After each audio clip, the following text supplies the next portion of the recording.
Arthur grabs the woman by the hand and drags her over to a meat grinder, forcing her to stand right in front of it while he demands that her father give up an address. When the man refuses to talk, Arthur quickly loses patience. Okay!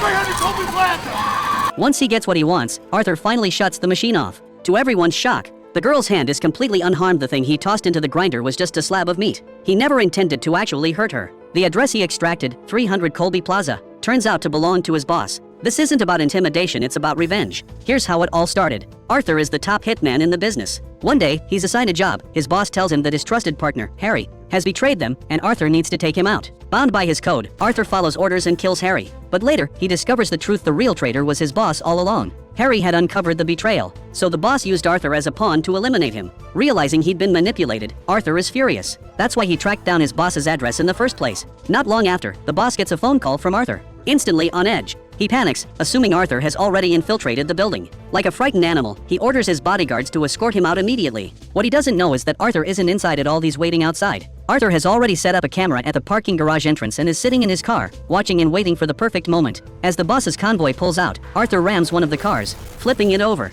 He jumps out and guns down several of the guards with precision. Meanwhile, a few inexperienced henchmen try to counterattack using a large truck, slamming it toward the boss's vehicle. At the same time, Arthur's apprentice, Steve, drives a bus straight in from the front, blocking their path and forcing the convoy to a halt. The boss's car is finally overturned. Arthur and Steve step out and unload their weapons, riddling the boss with bullets. The revenge is complete, and the anger is finally released. On the drive back, Arthur decides it's time to retire for good and start a new life. But Steve disagrees. Ever since his father died, he's carried a burning anger inside him. Now that he's mastered the skills of a killer, he believes the only way to suppress that rage is to keep eliminating the worst people in the world. Arthur has no choice but to respect his decision. They pull into a gas station. Steve gets out to refuel, but suddenly, he subtly pulls the nozzle out of the tank, letting gasoline spill everywhere. Then he calmly steps aside, pulls out a handgun, and fires a shot, triggering a massive explosion that engulfs the car, killing Arthur inside. What just happened? Not long before this, Steve had discovered a handgun in Arthur's warehouse. It was his father's gun, the one he always carried. The realization hit him hard. The man who killed his father was his own mentor.